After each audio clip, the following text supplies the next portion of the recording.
Welcome to the My House Podcast, a show about the past, present, and future goings-on at the My House Youth Drop-In Center in Wasilla, Alaska, with your host, Michelle Overstreet.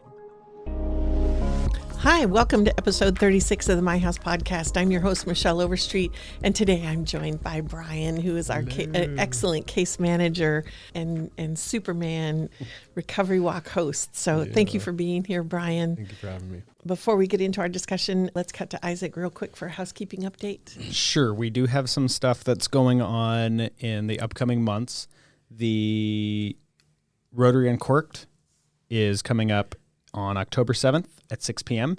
You can get your tickets at wasilarotary.com, or I think you can also go to rotaryuncorked.com as well and purchase those. How many are they selling of those, Michelle? I think that there's going to be 350 available, so It's a limited seating. Yeah, so get those sooner rather than later. We also have some stuff going on for National Recovery Month. We're obviously talking about the Recovery Walk today, so I won't talk about that. But we have some PSAs that are going to be going out. We have some events that are happening, so just stay tuned to our Facebook primarily for those, as well as Q997, KMBQ. They are putting out a bunch of stuff for us this month, as well as the People's Paper. Their September issue is going to be really recovery focused as well. So lots of good community stuff that's happening in the month of September. Podcast wise, Bryan is also on the next couple episodes of My Voice. And the first one should be releasing 2 days after this episode releases, if I got it scheduled before I go down to Minnesota. So be on the lookout for that. I thought those were really fun. We talked for like an hour and a half, but it was really good. Excellent. It was really good. So yeah, that'll be coming up next, and those will be super good. I think that's all we got. Love it. Thank you, Isaac. Bryan, I'm so excited that you're spearheading the recovery walk. Yeah. Way to go. It was I think it would have fallen by the wayside if you hadn't, and I love it. Tell us a little bit about it. Yeah, so I'm super grateful that we get to do it. I got the idea, so I'm from Ketchikan, and I still follow people in Ketchikan, and I seen them do like something similar in it, but it was called Stomp the Stigma. And I remember just being like, man, that is so cool, and like this community is perfect for something like that, and they would really rally behind that. And so last year we hosted it while I was working at CITC, and we probably got about like 100 people involved, had awesome speakers, and just a really good time. And like the thing that really like got me was like how pumped up and excited people were. There were people that were in treatment, there were people that had graduated treatment, and like they were just so pumped up to be there and to like support recovery and recover out loud. And it was just like super cool to see. So I'm very excited for this year. I'm hoping that we can do bigger and better and just continue to grow it, but we'll see what happens. Love that idea. And when is it? So it is September 23rd. It's at 1 p.m. We'll start at Walgreens, and then we're going to go from Walgreens and walk to the True North outpatient building. There we'll have resource tables. So far, we just have True North, My House, Banyan, Set Free Crisis. The ranch is going to be participating, but their representative is out of town, so they won't have a booth there, but they'll be there. And then we'll have Knick Pizza will be catering the event, so we'll have some pizza and some drinks and stuff. And then we'll have 3 speakers, which will be Josh Engel, Joe Labar, and Amy Urbach. And they'll share their experience, strength, and hope with everybody. And then we'll just fellowship and gather resources and just have a good time and promote recovery to the community. Oh, I love this so much. Yeah. I'm such a fan of the peer support model and the idea. I've been saying for about the last 10 years that we are going to have the largest peer supported recovery community in Alaska if we don't already. Right. And it's so powerful. You know, people do recover. Absolutely. And I think that we've done a lot to break down the stigma in our own community, but making that resonate across Alaska. Yeah. Right? It's really setting the bar high. The idea that we would not recognize the value of treatment, it would not be supported in work situations. People do recover. Yeah. One of the things that I've said for years, and I have a 30-year history in substance use disorders and treatment, and one of the things that I've said is that once people figure out how to get sober, they're halfway there. Yeah. It's not and it's a day by day thing. So if they relapse, it doesn't mean that they're that old person again. Yeah. It means that they fell into the ditch, sometimes for a day or a minute. Yeah. And they get right back out, Yeah. and they keep going on the path that they created for themselves. Yeah. And I think that we really have to recognize and acknowledge that a relapse does not mean they should be fired from a job. Yeah. A relapse does not mean that they've failed. Right. It doesn't mean that they have a character flaw. It Yeah. doesn't mean that it doesn't mean anything. It's just like somebody who's training for a marathon who falls off for 3 or 4 weeks on marathon training, and then what are they never going to run a marathon? Yeah, Are they exactly. a loser Yeah. because they didn't keep up with the exact running schedule they were supposed to? Yeah. I don't think so. Right. And That's so impactful. Because we have gone a long way as far as like fighting the stigma, but it's still out there for sure, and like there's still places that aren't so like friendly to people in recovery as far as getting an apartment, getting a job.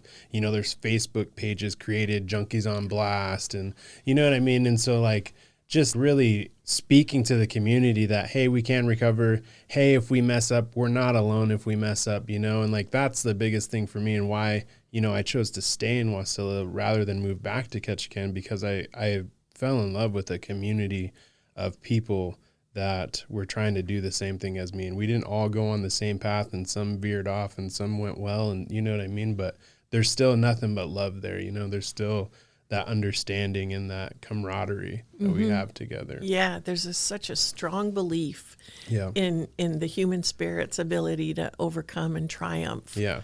over addiction. Absolutely. It's pretty amazing to watch, and addicts are probably some of the most resourceful and intelligent people that I've ever met, but they often get looked past because of their past, It's true. But if you just give them that shot, man, I'm an example of that, like Carl gave me a shot at one point in time, and I was just fresh out of treatment, and I didn't know how I was going to do, but I did do pretty well, you know what I mean? And so like sometimes people just need that hand up that we talk about here at my house to get on the path too. And so, I always talk about, it's not about the length of time of recovery. It's about the quality of life of your recovery, And so how can we help you improve your quality of life? Yeah, that's what brings people back to recovery. If their quality of life in recovery was not substantially better Right. than it was in addiction, Yeah. they wouldn't continue to come back and get on track. Absolutely. We had a young man in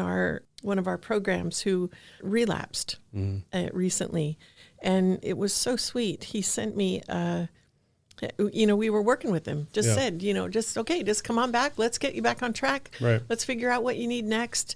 And he sent me a text message that says, sounds good. Thank you for treating me like a normal human being. Yeah. Oh my goodness. And my response to that was, you are an extraordinary human being. And I think that really speaks to the stigma. That speaks to what he feels like when he relapses. Yeah, there's so much shame. There's so much shame. I hate shame. Yeah, I'm me too. anti-shame myself. Yeah. Just it doesn't do good for anybody. It doesn't help people get clean and sober. It doesn't help them stay sober. It doesn't help their children. Yeah. It doesn't help their workplace. We have to eliminate that and really embrace the idea that love is not conditional upon a set of behaviors that is for some people a part of a journey in their life that really defines their principles. Yeah. Your principles became defined by you walking that path. Right. And you get from where you are to where you want to be by defining those principles and identifying how you get there. And that's what makes you so amazing, and it makes you who you are, and so valuable in this community to be able to lead other people, to help other people on that journey. But we're also damn human. Yeah, absolutely. Yeah, and I think that gets lost in people's battle through addiction and what other people are looking at when they're seeing somebody like in addiction, or seeing the homeless man on the sidewalk, or it's an eyesore. It's something that if I just look away. But we are human, and at the end of the day, like, we are people, and And how I try to look at it is like, that's somebody's son or daughter or father, or, yep. You know what I mean? And I think that gets lost so often, and it's just like, can't see it. It's not my problem type of deal. But the ripple effect of addiction is massive. It really is. In Alaska, in particular. You talked about Ketchikan. Southeast has incredible problems with opiates, fentanyl. Yeah. It comes in on boats, and it's a ripping challenge. Yeah. Same here. Right. And so having this group of people that you're going to see walking from Walgreens over to True North Recovery in a mob is so important in this community. The roundtable discussions, we're doing roundtable discussions the next 4 weeks in a row with every media group in town is participating. Wow. The People's Paper is in the Frontiersman, so both newspapers, all the radio stations. Isaac is recording the Zoom, so it'll be posted for people to see, but just having those conversations around recovery and recognizing that group of people is the leaders of a sober movement in our community that is so powerful. So powerful. We had a young man in here yesterday that posted some pictures on Facebook. He and his brother have been coming here since the day we opened the doors. Yeah. 10 years. Yeah. That was so impactful. I didn't even get a chance to work with him or anything, and just hearing what he was saying, and like, it wasn't just like superficial, like you could feel the gratitude that he had for this place. And like, he gave me a hug at the end. I've never even met him before. You know what I mean? He's like, so thankful. Yeah. And we really didn't, those boys struggled hard. Yeah. I truly, if you had asked me 2 years ago what their lifespan would be, I would have been hard pressed to say long, happy life, because it was so brutal. Yeah. I mean, that addiction wrecked them. Yeah. And to see them coming in and saying, thank you for feeding me. Yeah. Thank you for making me feel welcome. Thank you for letting me take a shower. Yeah. Thank you for loving on me and believing in me, and for speaking into existence what I finally got. Right. You know, this is not your whole life. Yeah. Your addiction is not your whole life. It's that day. Yeah. The next day you can choose something different. Absolutely. Every day we have a choice too. Yeah. And we don't, like, I like to say, we don't even have bad days. We just have bad moments. That's what I try to remind my clients. Did you have a bad day, or did you have a bad moment? Yeah. And what can we do with the rest of this day to make it to where we're not stuck in this spot? I have a saying that I live by where it's like, pain is inevitable, but suffering is a choice. Yeah. You know, and we all have every day. I mean, even people that don't battle addiction, or everybody has that choice each day to say, hey, I'm going to sit in this, and this is just going to be my life. Or, you know what, enough is enough, and I'm going to do something about it. Yeah. It's not your whole life. It's only one day. Yeah.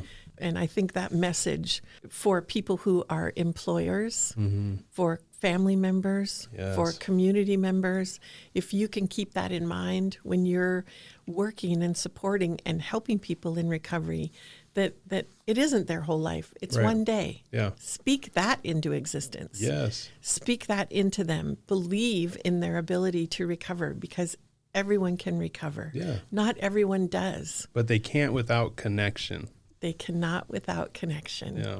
The opposite of addiction is connection. Yeah, absolutely. And I feel like we're really, thank you for hosting the walk. Thank you for being part of that leadership movement that carries that tradition on. Stomp the Stigma is a great slogan. I love that, That's great. And I think down the road, we'll probably get some additional sponsorships and have some T-shirts and blow it up a little bit more. Yeah, that'd be awesome. We've had a lot of things going in the organization this year that this snuck up on me. Yeah. Right? It was like, what? It's October? Yeah. And so I think we're going to do more of this and engage more. But thank you for your advocacy, for your leadership, for taking on that, for remembering how impactful that was and taking that on. I'm impressed by the number of young people who are engaging in those recovery events and movements. Our recovery community is getting younger. And younger and younger, yeah. Is absolutely. That the coolest thing? So cool.